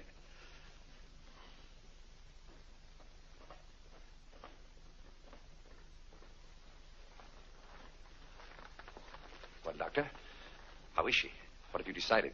Is there a room we could use for our consultation? Well, yes, my library. Doctor. Dr. Summers, this isn't serious, is it? After we've had our consultation, we'll talk to you, Mr. Day. But surely... Rest assured, Dr. Summers will do everything that is humanly possible. We'll try not to be long.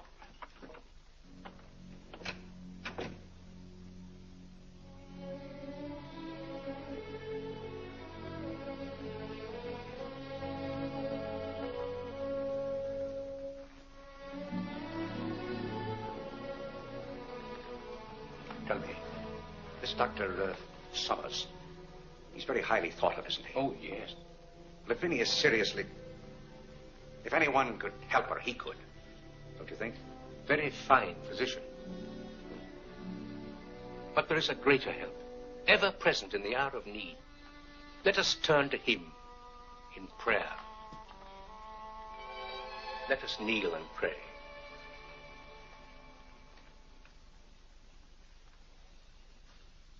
Let us kneel and pray.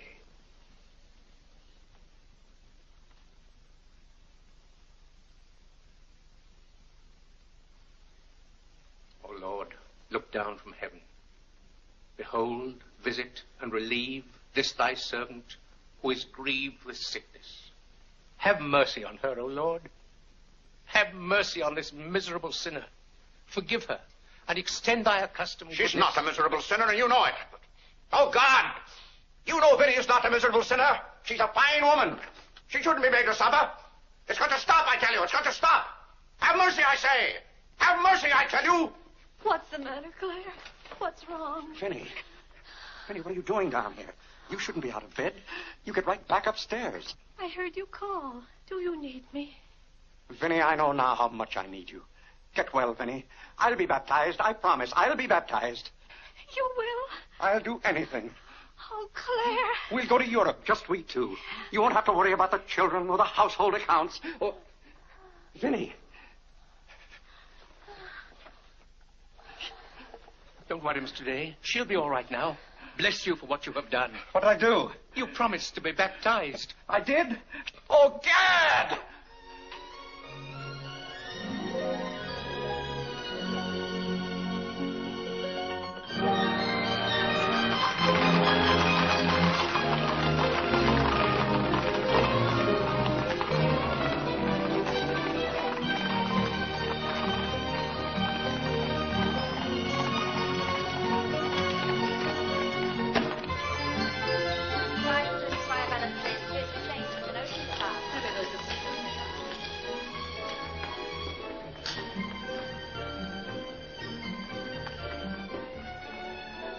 Isn't it drafty here, Mother?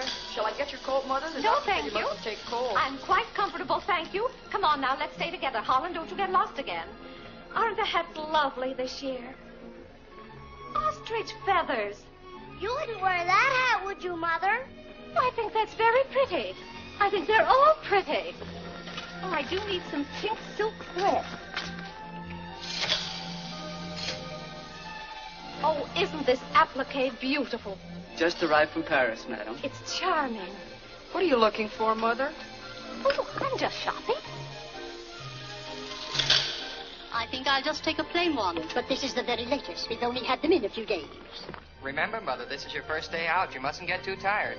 No, I'm saving myself, dear. I have to. Cousin Cora's coming tomorrow. She is? Does Father know about it? Not yet. Is Mary coming too? Yes, dear. Hiram, don't touch things. I'll bet you knew it. No, Look, honest, Mother, I didn't. just like Father. Not tomorrow. It is, isn't Aren't it? the sleeves a little long? Exactly Fits well like across the yours. shoulders. Come on now, Harlan. Now, take about my the hand. sleeve. You'll get lost again. Do we have any more of this material? Yes, we do. Dora, Thank you. don't allow you to touch things. This one is genuine imitation Dresden. The original design by Juliet. John, isn't this the darlingest thing? It's exactly what I've always wanted. How much is this lovely pug dog? $15, ma'am. $15? Gee whiz, Mother. We could buy a real-life bloodhound for $5. Oh, isn't he perfectly adorable? Oh, I shouldn't. I know I shouldn't. Mrs. Day. Oh, this is Whitehead. How nice to see you. Are you quite recovered? Almost. This is my first day out. We've missed you at the church. You remember Mr. Morley? How do you do, Mrs. How do you do? Mr. Morley preached the Sunday Dr. Lloyd was ill. Oh, yes. I can't tell you how much I enjoyed your sermon. Even my husband enjoyed your sermon. We've just come from the board meeting of the foreign missions. I'm taking Mr. Morley home to lunch. I had to drop in here to pick up a purchase. I won't be a minute. Is your parish in the city? Yes, it's on the outskirts. My church is in Audubon Park. Oh, way up there. Oh, are you acquainted in Audubon Park? No, I don't believe we know a soul there. Mr. Morley, would this be possible? My husband, Mr. Day. If we lower the collar, it'll be a very fine fit. You won't find a better suit of clothes in the city for $15. Oh, it's not the price. It's the money. Thank you for holding it for me. Welcome. Goodbye, Mrs. Day. I hope we meet again soon. Goodbye. It was very pleasant meeting you again. I think it was divine providence. I shall be delighted to be of service. Goodbye, Mr. Morley. Goodbye. May I work it? Oh, no, it's against the rules.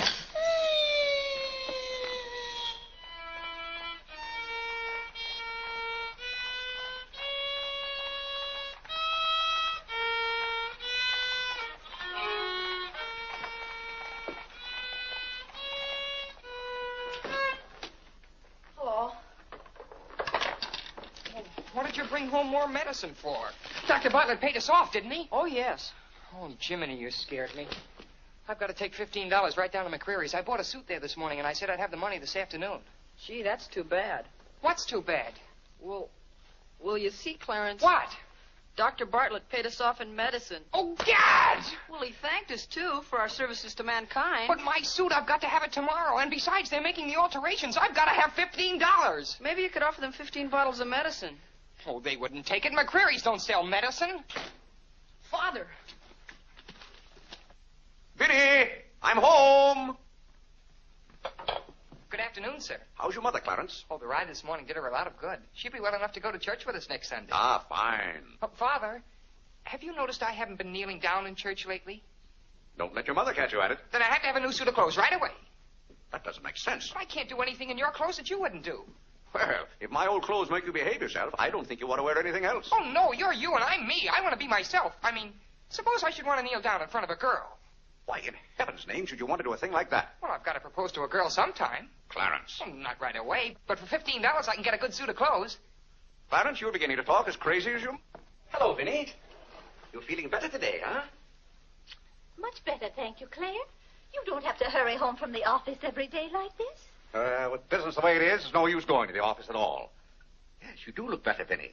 What did you do today? Well, I got a carriage and took the boys for a ride, and we stopped in at McCreary's. And, oh, Claire, I've the most wonderful news for you. Who do you think I met? Mr. Morley. Morley? Never heard of him. Remember that nice young minister who substituted for Dr. Lloyd one Sunday? Oh, yes. Right young fellow. Preached a good, sensible sermon. Short one, too. Ought to be more ministers like him. Well, Claire, his parish is in Audubon Park. You know, way up above Harlem. Nobody knows you up there. You'll be perfectly safe. Safe? Vinny, what the devil are you talking about? I've gone all over everything with Mr. Morley, and he's agreed to baptize you. Oh, he has. The young whippersnapper. Very nice of him. We can go up there any morning. We don't even have to make an appointment. Who said I was going to be baptized at all? Why, Claire, you did. Now, Vinny. You gave me your promise, your sacred promise. You said I'll be baptized. I promise I'll be baptized. Well, what if I did? Claire, aren't you a man of your word? Vinny, we all thought you were dying. So naturally I said that to cheer you up. As a matter of fact, the doctor told me that's what cured you. Well, it seems to me pretty ungrateful of you to press this matter any further. My being well has nothing to do with it. You gave me your word. You gave the Lord your word. And you're going to march yourself up to Mr. Morley's church some morning before you go to the office and be christened. If you think for 1 minute... What in the name of heaven is that? If you think I'm going to let you add the sin of breaking your solemn and sacred promise... I demand to know what that repulsive object is. It's perfectly plain what it is. It's a pug dog. What is it doing in this house? I wanted it, and I bought it. You spent good money for that? Claire, don't try to change the subject. How much did you pay for that atrocity? I didn't pay anything for it. I charged it. Charged it? I might have known. How much was it? $15. $15? For that eyesore? Don't you call this lovely work of art an eyesore? It will look beautiful sitting on a red cushion by the fireplace in the living room. If that sits in the living room, I won't. Furthermore, I don't even want it in the same house with me. Get it out of here. Claire, you're not going to get out of this room until you set a date for your baptism. I'll tell you one thing. I'll never be baptized as long as that hideous monstrosity is in this house. All right. All right. Clarence. That pug dog goes back this afternoon, and he's christened first thing in the morning. You heard him, didn't you, Clarence? You heard him say that he'd be baptized as soon as I got this pug dog out of the house. You hurry right back to McCreary's with it, and be sure they credit us with $15. Oh, Mother, while we were at McCreary's, I happened to see a suit I'd like very much, and the suit was only $15. Well, Clarence, I'm afraid your suit will have to wait until after I get your father christened. Well, no, I meant that since the suit cost just the same as the pug dog, if I exchanged the pug dog for the suit... Why, yes. Then the suit wouldn't cost your father anything. Why, how bright of you, Clarence, to think of that. I'd better start right away before McCreary's closes. Yes. Now, let's see. If we're going to take your father all the way to Audubon Park... Clarence, on your way back, you stop at the livery stable and tell them to have a cab here at 8 o'clock tomorrow morning. Mother, a cab? Do you think you ought to? We can't walk all the way to Audubon Park. But you know what a cab does to Father. This is a very important occasion. All right. Get one of their best cabs, the kind they use at funerals. Well, those cost $2 an hour, and if Father gets mad... Well, if your father starts to argue in the morning, you remember. Oh, he agreed to it. We both heard him.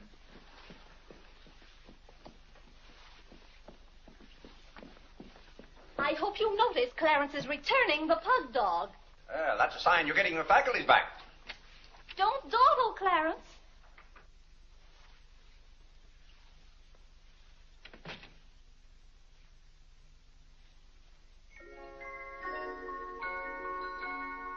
Come to me,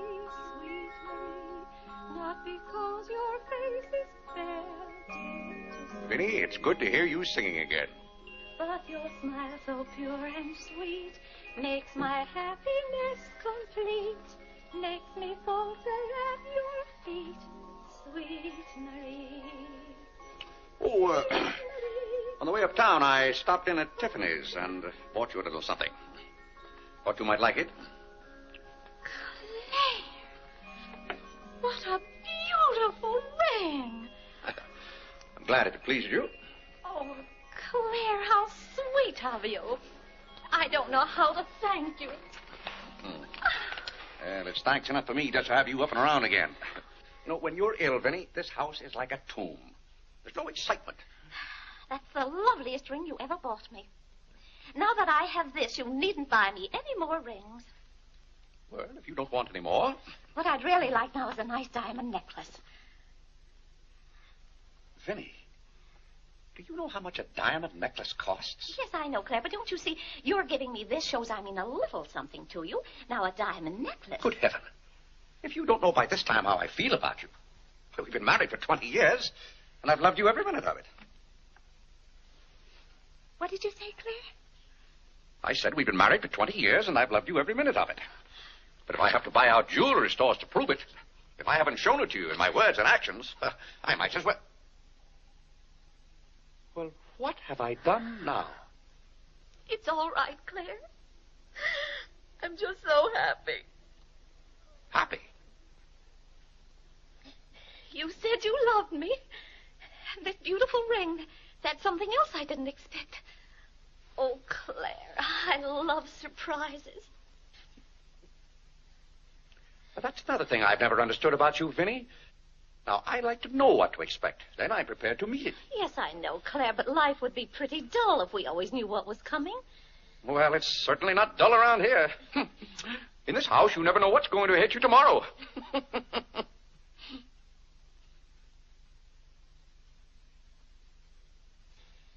Every daisy in the dell knows my secret, knows it well, and yet I dare not tell thee, sweet Marie,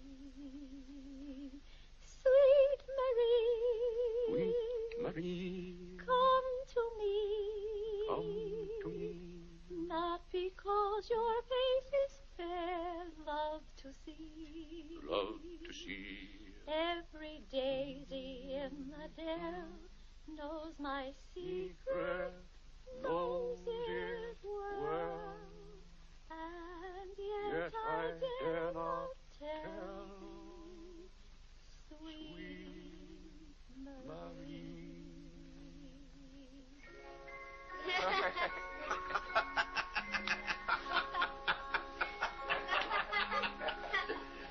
Well, then, Harlan, the very... Who are you? What's your name?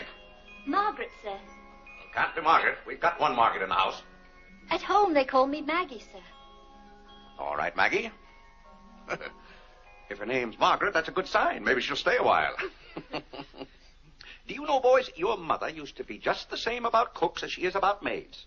Never could keep them for some reason. Well, one day about 14 years ago. Yes, it was right after you were born, John. My, you were a homely baby. Thank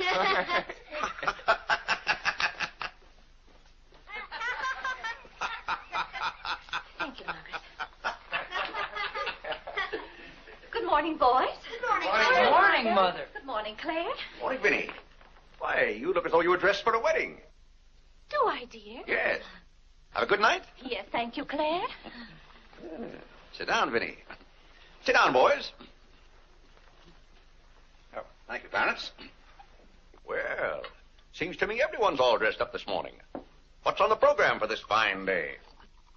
Well, this afternoon, May Lewis's mother is giving a party for everyone in May's dancing class. Harlan's going to that. I don't want to go, Mama. Harlan, don't you want to go to a party and get ice cream and cake? May Lewis always tries to kiss me. When you get a little older, you won't object to girls wanting to kiss you. Will he, Clarence? This is for you, Mr. Day. Wish shall I put it? Oh, that's for me, I think. Take it upstairs, Maggie. Wait a minute, Maggie. Bring it here. Let's see it. See, it's for me, Father. Clarence Day, Jr. Let me look. Well, that's from McCreary's. It's marked charge. What is it? Claire, it's all right. It's nothing for you to worry about. Well, at least I think I should know what's being charged to me. What is it? Claire, stop your fussing. It's a new suit of clothes for Clarence, and it isn't costing you a penny. It's marked charge $15. It's costing me $15. And I told Clarence... Claire, can't you take my word? It isn't costing you a penny. I'd like to have you explain why it isn't. Because Clarence took the pug dog back and got the suit instead. Of course. And they'll charge me $15 for the suit. Nonsense, Claire. We gave them the pug dog for the suit, don't you see? Then they'll charge me $15 for the pug dog. But, Claire, they can't. We haven't got the pug dog. We sent that back. Well... But... Well, now, wait a minute, Vinny. The suit... Well, there's something wrong with your reasoning. Well, Claire, I'm surprised at you when you're supposed to be so good at figures. That's perfectly clear to me. Vinny, they're going to charge me for one thing or the other. Don't you let them.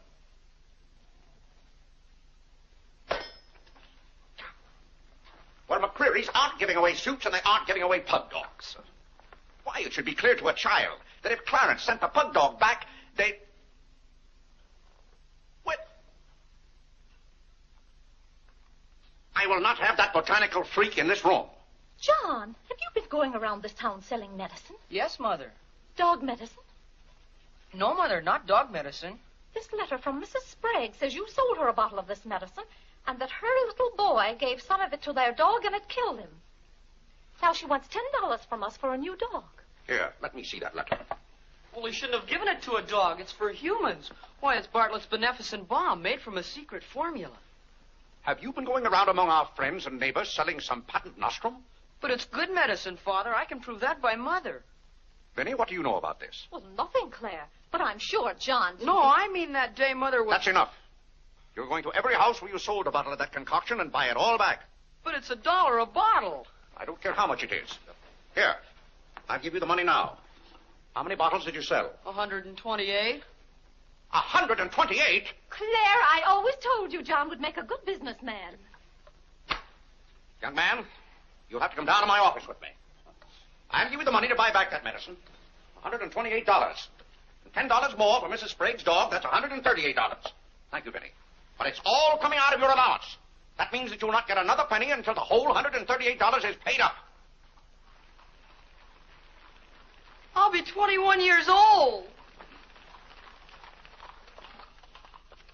Oh, Gad! What's the matter, Claire? What's wrong?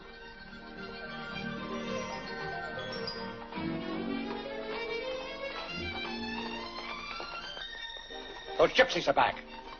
Don't anyone answer the door. They're moving in on us again, bag and baggage. I won't have it, I tell you. I won't have it. Now, Claire. Don't let them in. Claire, hush up. They'll hear you. Tell them to get back in that cab and drive right on to Ohio. As if we could turn our own relatives away. But they're extravagant enough to take cabs when horse cars run right by our door. And now you be quiet and behave yourself. John, come help with the baggage. Why do they always have to pounce on us without any warning? Cora, Mary. Well, it's so good to have you back again. How are you, Vinny? We've been so worried about you. Oh, I'm fine now. really? Did you have fun in Springfield? Was it? John! My, you're still growing. Thank you, Cousin John, Cora. go get the baggage.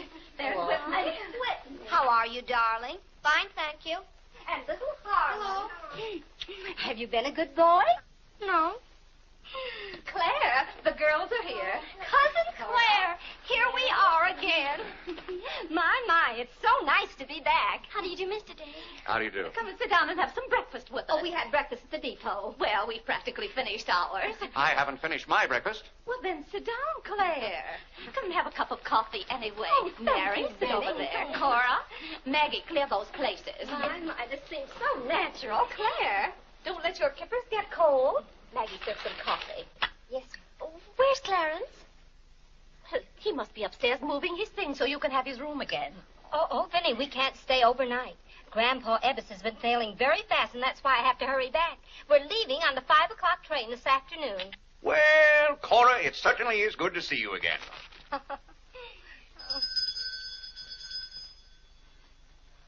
Well, who can that be? Well, this time it can't be another special delivery letter for Clarence. While you were in Springfield, our postman was kept pretty busy. It's the cab, ma'am. Cab? What cab? The cab that's to take us to Audubon Park. Oh? Who's going to Audubon Park? We all are. Cora, the most wonderful thing has happened.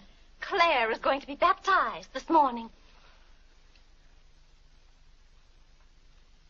Vinny, what are you saying? I'm saying you're going to be baptized this morning. I am not going to be baptized this morning or any other morning. You promised yesterday that as soon as I sent that pug dog back, you'd be baptized. I never said anything remotely like that. Clarence was right there and heard you. That's why I ordered the cab. The cab. Vinny, you send that right back. I'll do nothing of the kind. I'm going to see that you go to heaven. I can't go to heaven in a cab. Well, you can start in a cab. I'm not sure they'll ever let you into heaven, but I know they won't unless you're baptized. They can't keep me out of heaven on a technicality. Claire, stop quibbling. You may as well face it. You've got to make your peace with God. Until you stirred him up, I had no trouble with God. Harlan, Whitney, come get your Sunday hats. Clarence, John. Yes, Mother? Hurry, we're ready to go. Oh, my prayer book. Harlan, come let me fix your tie. Vinny, are you mad? Was it your plan that my own children should witness this indignity? Why, Claire, they'll be proud of you. I suppose Harlan is to be my godfather. Vinny, I won't go through with this thing. That's final. Claire, dear, if you feel that way about it. I do. Then we won't take the children with us. I'm not talking about the children. I'm ready, Mother. Oh, John. Vinny, I haven't time for anything like that this morning. I've got to take John down to my office with me and give him the money to buy back that dog medicine. But it wasn't dog medicine, sir. Young man, we're starting downtown this minute. You do no such thing. You gave me your sacred promise that day I almost died. Yes, and she would have died if we hadn't given her some of that medicine. That proves it's good medicine. You gave your mother some of that dog medicine? John, you didn't. Yes, we did, Mother. We put some in your tea that morning. Oh, John. Do you realize you might have killed your mother? You did kill Mrs. Sprague's dog. John, I'll have to give considerable thought as to how you're to be punished for this. But Claire... No, Vinny. When I think of that day, why, we might have lost you. You're all right now, thank heaven. But what I went through that afternoon, the way I felt, I'll never forget it. You've forgotten it already. What do you mean? That was the day you gave me your sacred promise. Yes, but I wouldn't have given you my promise if I hadn't thought you were dying, and you wouldn't have almost died if John hadn't given you that dog medicine. Don't you see? Well, the whole thing is illegal. Suppose I had died. It wouldn't make any difference to you. You don't care whether we meet in heaven or not. You don't care whether you ever see me and the children again. Now, Vinny, you're not being fair to me. It's all right, Claire. If you don't love us enough, there's nothing we can do about it. But that has nothing to do with it. I love my family as much as any man.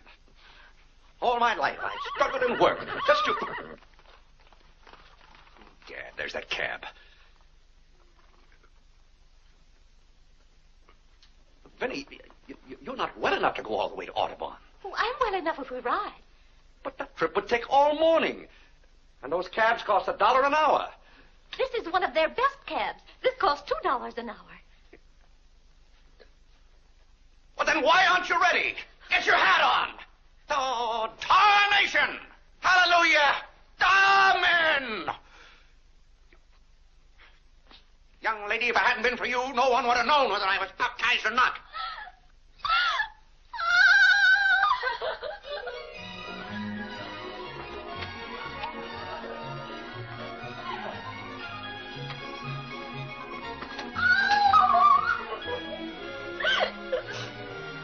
Oh, Gad! Good morning, Mr. Day. Going to the office? No. I'm going to be baptized.